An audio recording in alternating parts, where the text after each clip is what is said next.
The Federal and Francis Xavier Engineering College jointly presents the Nellai Marathon 2024. This event is powered by Little Flower Public School and NIMS Hospital, Tirunelveli. Run for Health on Sunday, December 29. Entry is free and all are welcome.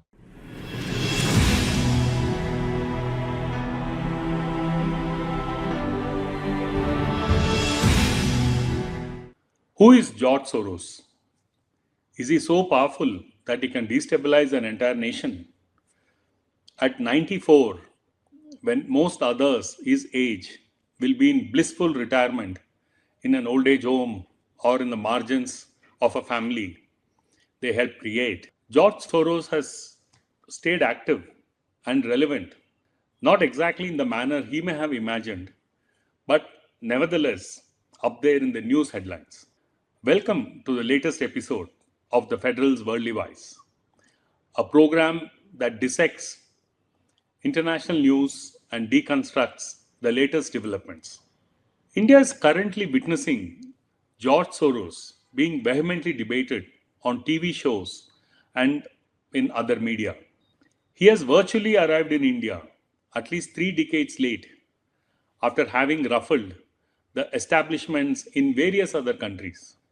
Soros has become a whipping boy as strong civil society organizations like his Open Society Foundation is perceived as a threat by illiberal governments like Hungary's Viktor Orban, Russia's Vladimir Putin, and others. Probably influenced by the success of other countries in demonizing Soros, the BJP in India has now borrowed the world's popular boogeyman in its attempt to cast aspersions on the integrity of the Congress party.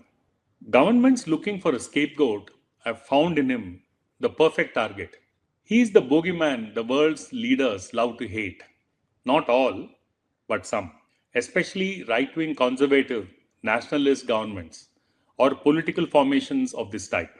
Hungary, Turkey, Italy, Australia, Armenia, Russia, Honduras, the Philippines, and the United States have all vilified Soros on various occasions to suit some purpose or the other.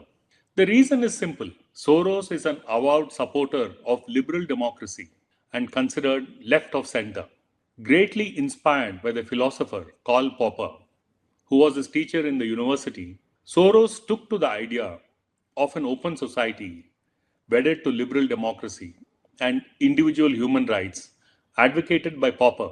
Soros named his non-profit, the Open Society Foundation or the OSF, after the title of a book by Popper. A Hungarian Jew born in 1930, Soros, his brother, and parents escaped the Holocaust narrowly. Later on, he left for the United Kingdom to study and settled thereafter in the United States, where he made a mark as a hedge fund owner in New York's financial market with his outlet called Quantum. An uncanny knack at reading the market helped him jockey into the big league. His eye popping success was in the UK in 1992, where he bet against the British pound. The currency, which was being artificially propped up, could not be sustained, and the Bank of England had to let it go. The pound sank, and Soros's Quantum made a neat $1.5 billion. Soros came to be known as the man who broke the back of the Bank of England. Soros, among the world's richest individuals, used the millions he earned to push for a liberal, open society with democratic values through his Open Society Foundation. According to media reports, the foundation has donated at least $15 billion in at least 120 countries to NGOs that work in the area of human rights, education, public health, LGBT issues, and for media freedom across Central and Eastern Europe.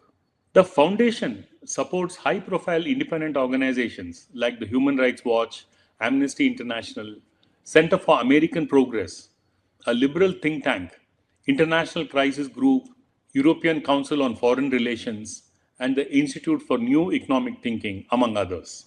Soros, in fact, played a significant role in the fall of communism in Eastern Europe in the late 1980s.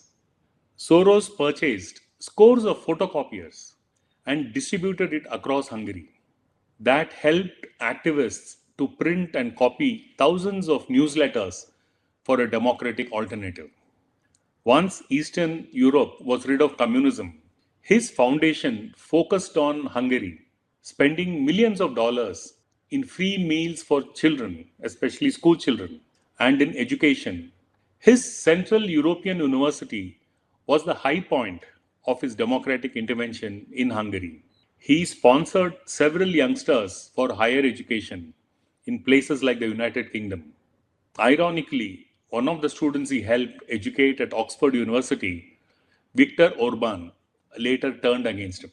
Orban, in fact, was the first to demonize Soros and his activities. Having lost elections in 2002 after his first term in office, Orban consulted a US based political strategist, Arthur Finkelstein, in 2013. Finkelstein came up with a masterstroke, advising Orban to project Soros as an evil force out to destabilize Hungary using the Open Society Foundation. Orban succeeded in projecting Soros as the villain and was re elected. Orban has since not lost an election. Once he returned to power, Orban attacked Soros and all the liberal values he stood for. He forced his much acclaimed Central European University to shift out of Hungary and close down the Open Society Foundation office. As the global political winds shift to the conservative right and nationalist governments came to power in various countries, they arrived at Orban's perspective, that of Soros's liberal democratic politics being the threat. Soros's support for the large scale arrival of refugees into Europe from Syria in 2015 helped Orban demonize both him and his foundation. More recently, Soros has criticized the continuing assault on Gaza by Israel and has called for a halt on humanitarian grounds. He has also expressed support for a two state solution, angering the Israeli government of Benjamin Netanyahu. The campus protests across the US by students in protest against the Israeli assault on Gaza was linked to Soros's foundation and its support for US campaign for Palestinian rights. The Open Society Foundation has openly acknowledged that it has backed the protests as it is part of a democratic process. In the United States, Soros has backed the Democratic Party and has funded it substantially from the time of George W. Bush. He was even the target of an assassination attempt by a Republican who ended up in jail. Russia's Putin blocked Soros from continuing his activities in his country. So, have Soros and the OSF actually destabilized any nation? So far, there is no evidence that they have. His intervention in the anti communist wave in the late 1980s was a small part in a larger anti Soviet wave that swept through Eastern Europe. Some, especially on the extreme left, who too look at Soros with suspicion, question his profession as a capitalist and doubt his credentials. To this, Soros, in an interview to the New York Times, said that there is a difference between my engagement in the market, where my only interest is to get it right and make money, and my political engagement, where I stand for what I really believe in. Contrary to what various governments have been accusing him of, Soros has almost always been on the losing side.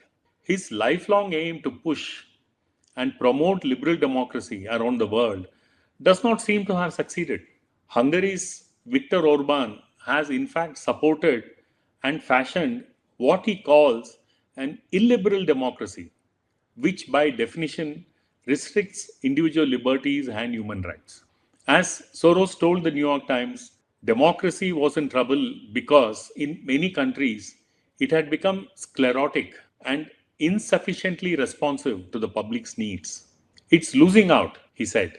The new age autocrats have shown themselves to be particularly cunning in going after civil society as a means of consolidating their power. It's a less abrasive way of exercising control than actually killing people who disagree with you, Soros said.